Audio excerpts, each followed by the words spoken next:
Hi everyone, welcome to city by super guide. जैसा कि आप लोग जानते हैं कि एनटीए कंडक्ट करा रहा है सीयूटी यूजी 2024 का एग्जामिनेशन। डे 1 और डे 2 में देखा गया कि साइंस स्ट्रीम के एग्जामिनेशन खत्म हुए, जहां पर English language, general test, physics, chemistry, mathematics. और हर बार की तरह एनटीए ने फिर से कुछ नया मोड़ लिया एग्जामिनेशन को लेकर, फिर से कुछ ना कुछ नई नई चीज़ें दिखाई हैं। बहुत से बच्चों ने रिपोर्ट किया है कि इनको एग्जामिनेशन थोड़ा सा टफ लेवल का लगा है। तो मेरे साथ जुड़ चुके हैं Pankaj sir. Hi Pankaj sir. Hello. Pankaj sir, मुझे ये बताइए कि ये साइंस स्ट्रीम की अगर मैं बात करूं तो मतलब एनटीए ने ये एग्जामिनेशन सीयूटी यूजी का साइंस स्ट्रीम को लेकर इतना टफ क्यों किया? टफ़ क्यों किया, इसका जवाब ये है कि कहीं ना कहीं वो थोड़ा सा आपको इशारा कर रही है कि आपको अपने प्रिपरेशन को थोड़ा सा और बेटर तरीके से करना चाहिए। कहीं ना कहीं थोड़ा सा जेई मेंस की तरफ रुझान उनका लग रहा है। हालांकि मैंने पहले भी बताया कि पहले भी कुछ सवाल जो हैं मैथमेटिक्स में, फिजिक्स में जेई लेवल पे पूछे जा चुके हैं, मेंस लेवल पे जो आ चुके हैं। तो कहीं ना कहीं वो ये कह रहे हैं कि अपने बोर्ड एग्जामिनेशन की प्रिपरेशन ईमानदारी से करो और उसी का बेस बनाकर कुछ सवालों में थोड़ा बहुत कैलकुलेशन वाइज या थोड़ा बहुत लेवल वाइज खेला गया है। ऐसा नहीं कि पूरा पेपर कठिन है, बट हाँ ये है कि आने वाले समय में इसका लेवल राइज ही होगा। अच्छा, बोर्ड एग्जाम से मुझे याद आया कि इस बार ये देखा गया कि डिलीटेड चैप्टर से वेटेज काफ़ी कम है। और फिजिक्स के अंदर जैसा आपने बताया काफ़ी कैलकुलेटिव पेपर था, 27 न्यूमेरिकल्स से। बहुत सारे न्यूमेरिकल्स, मतलब जो तादाद थी ज़्यादा वो यही थी कि आप सीधा सॉल्व नहीं कर सकते थे, कुछ ना कुछ इड़गम तिड़गम आपको बिठाना ही पड़ेगा। मैथमेटिक्स में आपने बताया था मुझे कल की जेई मेन जैसा कुछ कुछ कहीं कहीं ऐसी झलक देखने के लिए मिली क्वेश्चंस की। तो एंड अब किस तरीके की तैयारी बच्चों को रखनी चाहिए, या फिर जो अपकमिंग स्टूडेंट हैं उनके लिए कुछ ना कुछ तो लेसन्स यहाँ पर हमें मिलेंगे ही मिलेंगे। देखिए, अगर मैं मैथ्स की बात करूं तो इसमें स्ट्रैटेजी बच्चों के लिए ये होनी चाहिए कि सबसे पहले तो आप अपने बोर्ड एग्जामिनेशन की प्रिपरेशन ईमानदारी से करिए।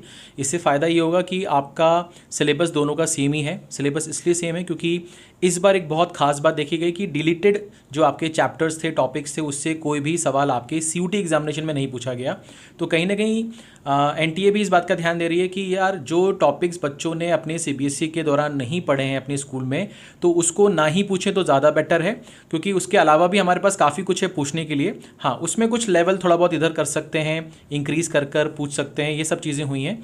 और मुझे लगता है कि अगर अब बच्चा बोर्ड को फोकस करके पढ़ेगा, अपनी एनसीईआरटी का पूरा सिलेबस कंप्लीट करता है, चाहे वो टेक्स्ट बुक और एग्जाम्पलर से कर ले, साथ ही साथ अगर वो सिलेबस पे बस फोकस करे। मेन चीज़ है कि अपने बोर्ड एग्ज़ाम को सबसे पहले प्राथमिकता दे, और उसके बाद अगर जब वो ऑब्जेक्टिव पॉइंट ऑफ व्यू से थोड़ा सा और रिसर्च करके पढ़ेगा अपने सीयूटी के लिए, तो उसको डेफिनेटली फ़ायदा मिलने वाला है। और थोड़ा सा जेई मेंस के सवालों को भी देख ले। इसका मतलब ये बिल्कुल भी नहीं है कि आपको जेई मेंस के लेवल को टच करना है। कहने का मतलब ये है कि जेई मेंस के वो सवाल देख लीजिए जो आपको लग रहा है कि आपके पेपर में आ सकते हैं, तो उससे फ़ायदा होगा। तो चलो, ये बात तो क्लियर हो गई है कि यार अब जो एग्जामिनेशन लेवल है वो ऐसा सोच कर चलना है कि यार कुछ भी आ सकता है, can be unexpected at any point of time from the NTA side. और बच्चे को जेई मेन जैसा या नीट जैसा प्रिपरेशन करना ज़रूरी है। जेई मेन खासकर मैथ्स और फिजिक्स की बात करें तो। अच्छा, जैसे जैसे एग्ज़ाम का लेवल बढ़ता है ऐसे ऐसे मैंने देखा है कि एग्ज़ाम का कट ऑफ जो है, या फिर उस पर्टिकुलर कोर्स का जिसके लिए बच्चे अप्लाई कर रहे हैं उसका कट ऑफ भी गिरता है। बीटेक, आईटी एंड एमआई जैसा कोई कोर्स का एक एग्जांपल ले लेते हैं जहाँ पर मैथमेटिक्स मैंडेटरी है। यूनिवर्सिटी ऑफ दिल्ली में जहाँ पर लैंग्वेज टेस्ट, जनरल टेस्ट और मैथमेटिक्स मांगे गए, इस तरह से 650 स्कोर बनता है। मैं इसको देख रहा था कि लास्ट ईयर मैंने कहीं देखा था कि अराउंड 600 इसका कट ऑफ बना था। तो आपके हिसाब से क्या लगता है कि अब कितना इसका कट ऑफ जाना चाहिए? अब देखिए, इस बार अगर मैं सीयूटी एग्जामिनेशन की बात करूं, लेवल ऑफ डिफ़िकल्टी को देखूं या बच्चों के पॉइंट ऑफ व्यू से देखूं, मैं ऐसा नहीं कहूँगा कि पेपर बहुत टफ था, बट हाँ बच्चों के लिए थोड़ा सा टफ है ही, मैं ये बोल सकता हूँ। तो जैसे आउट ऑफ 50 आपको 40 क्वेश्चंस करने होते हैं। पहले 15 क्वेश्चन में सिर्फ एक सवाल मुझे लगा जो थोड़ा सा लेंदी था, उसे आपको अवॉइड कर देना चाहिए था। और बाद के जो 35 क्वेश्चन है जिसमें आपको 25 क्वेश्चन करने थे, उसमें भी मुझे एक सवाल आपका प्रोबेबिलिटी वाला एक दिखा था मुझे, जिसमें टाइम लग रहा था।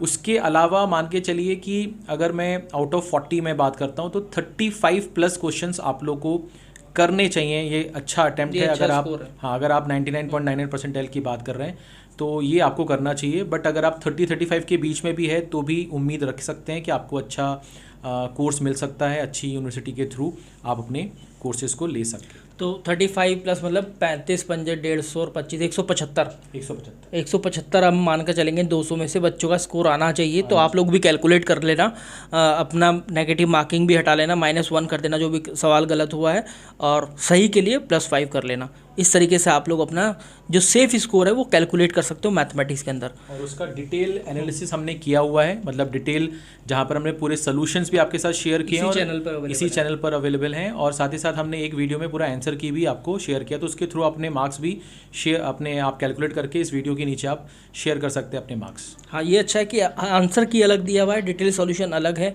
और एनालिसिस अलग है, तो आप हर तरीके से देख लीजिए वीडियोस को। So wish you very good luck guys. जरूर बताइए कमेंट सेक्शन में अगर आप एक साइंस के स्टूडेंट हैं, आपका कितना स्कोर बन रहा है और आप कौन सी यूनिवर्सिटी कोर्स टारगेट कर रहे हैं। Thank you very much.